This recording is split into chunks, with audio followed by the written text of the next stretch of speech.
One, eyes open a little bit, feeling great. All good? Got it.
Do me a favor, count from 1 to 10 very quickly.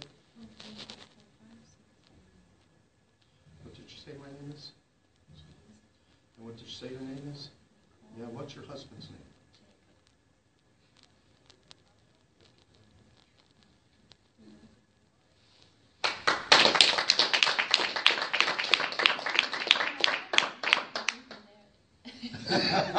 No, tell them, don't tell me. Do you know what she just said? I'd like to stay there. And she told me that I could leave her there. Yeah, as usual. She likes Can it. I ask everybody to say thank you, not only to Nicole, but to Nikki's subconscious? Yes.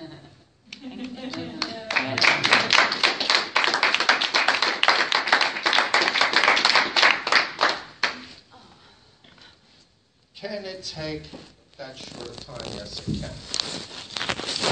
There's a lot of things up front, a lot of things I was looking for, listening for, feeling for. It's not just put them in state. Why did I get down like this? Because I knew eventually what was she going to do. She's female. I have to be careful. Where were my hands all the time? The only place was here or up here. And be very careful how you ask people. What I'm asking for is something that resembles what an infant looks like. That's the concept I have to give in order for her to achieve it. In the process, I start to go with her. I have difficulty sometimes. I have to really force myself to stay aware. I have gone out completely for about an hour. The person never knew it. I did. I was very embarrassed because I didn't know what I said last to the person. So there's something that my mentor taught me. He said, well, you want to start with deeper, deeper relaxed. And then it comes back. And he was right. That is part of the process. There's a lot more, but we wanted to show you, because you asked to see it live. That's what it looks like live. Can everybody get there that quickly? No. You may only get them so far in the session. You know, how much time do they give you? Sometimes it takes quite a few sessions before they finally hit it. But we set different points so that we now all have to do is say a single word. If she chooses, she will go. If she does not choose, I can't make her. All right? So if I was a good guide and she enjoyed the experience, she would probably allow herself to go. And that's what it is. But who does the hypnosis? It's not me. So all the dance I did was to get her subconscious to cooperate with me. I wanted to show her I was not going to harm her. And when I was going for the catatonia, if you notice first, I just worked to get the, what's called the pre-catatonic, the waxy plasticity, so I could move the arms in different positions and they would stay. Her subconscious started to cooperate right away because I could feel it. I could feel the resistance already beginning to hold things in place. But I wasn't satisfied here. I wanted to respond. That's what I call it. And that's when I lock it, and I don't, do you have any discomfort for me doing that? I'm not, it looks rougher than what it really is. I'm not pulling on the entire limb. What I'm doing is holding one part, pulling just a slight little tug, and then I bear down. I want to see this effect, like the springboard. Years ago, I had a colleague who was at the perfect height, perfect everything for me to do a particular demonstration. And I would put her in catatonia, standing up. The entire body would go. But then I would do her head and neck. And I would put the tip of her head in a chair, and then I would pick up her feet and put them in the other chair. One time I stepped a little bit too far away, and my whole body began to shake, and I got closer and it stopped.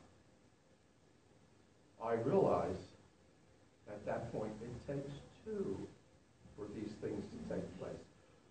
Both energies are working. We're in composite with one another. I discovered it with Christina. That was her name. After that, I found as long as I was within an arm's length, I was fine, no problem. That arm's length meant that if anything happened, I could catch her. I would never stand on her. I would not put any weight on her. But her body would be perfectly straight, and then you could touch the muscles. That's because to feel those skeletal muscles that are very close to the bone,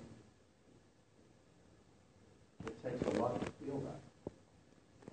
The ones at the surface, these, pardon me, but this muscle here, here, these surface muscles, they're the ones that stay soft.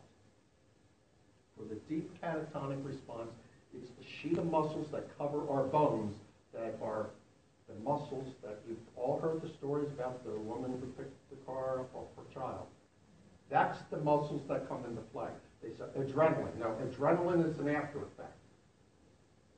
Because usually, and it happens, I was granted a gift.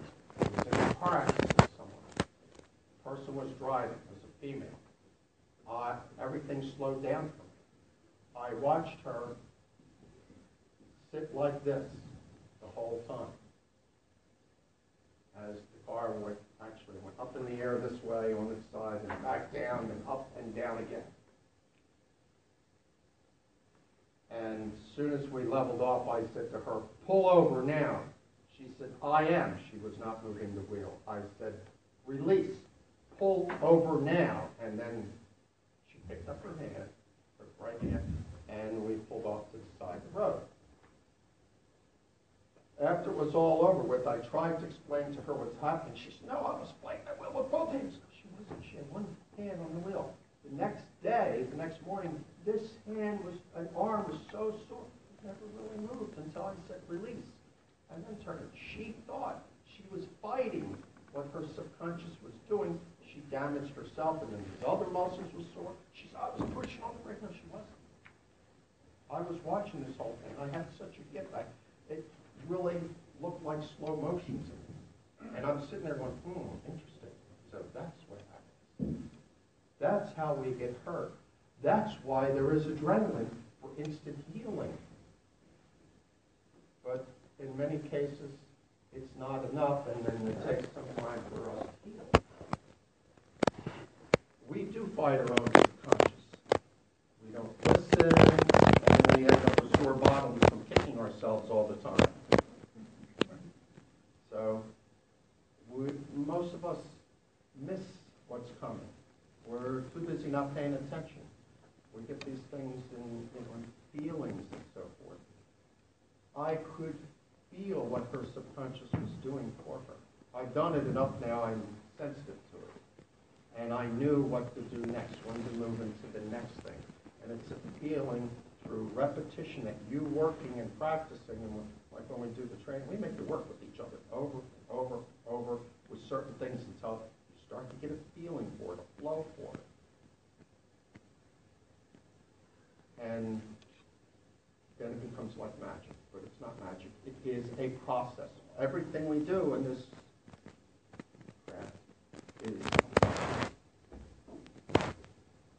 So I hope that, yeah, does anybody have any questions? No? You mean you know everything now, right? Would you get out the exams, please? Yes. Thank you. Thank you so much. Thank you all. Thank you.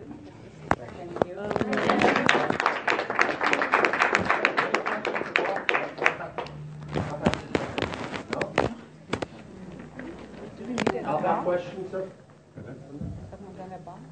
Yeah.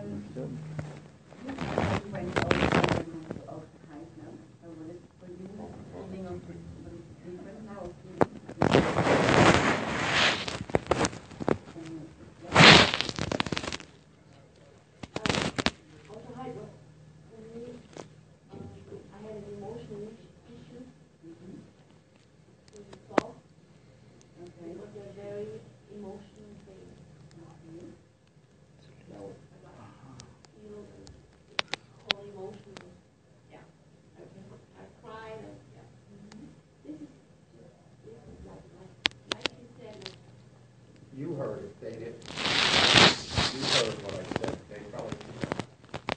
The relaxation of infancy. Walter's support, how he gave all. That's all he said, it's just relaxation of infancy.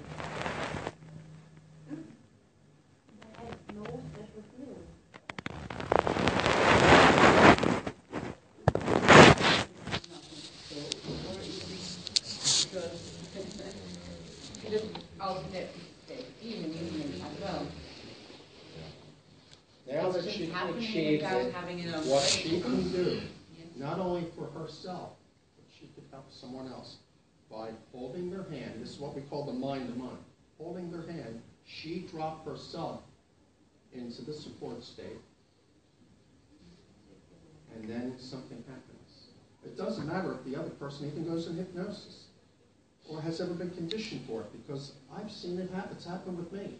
People who I've never conditioned, never been in hypnosis before, I come up sometimes ahead of them, and I can see red with that.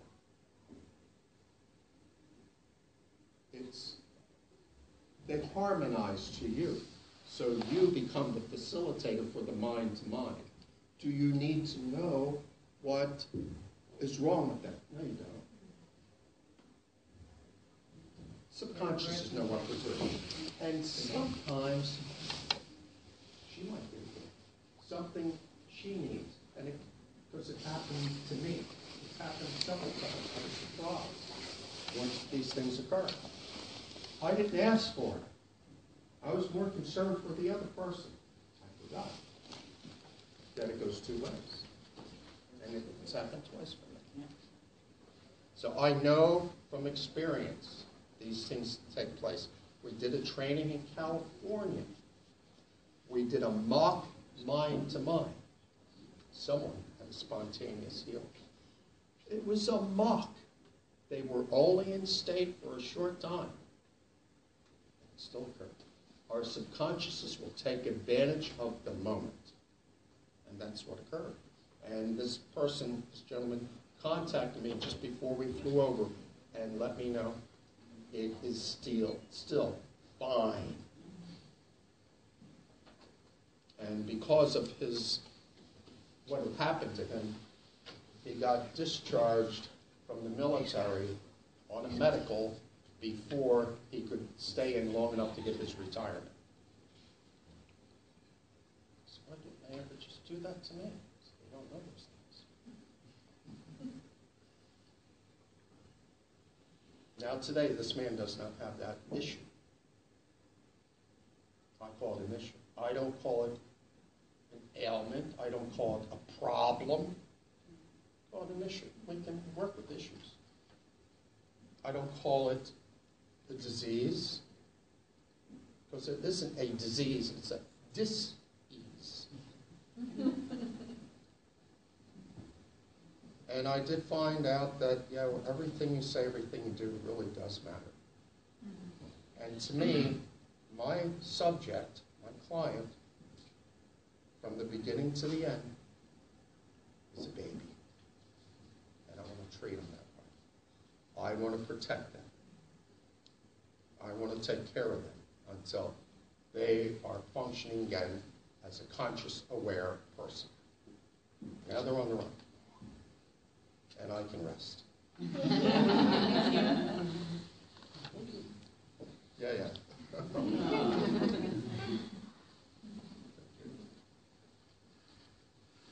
Okay. We have, this county, if anybody's interested in, has not gotten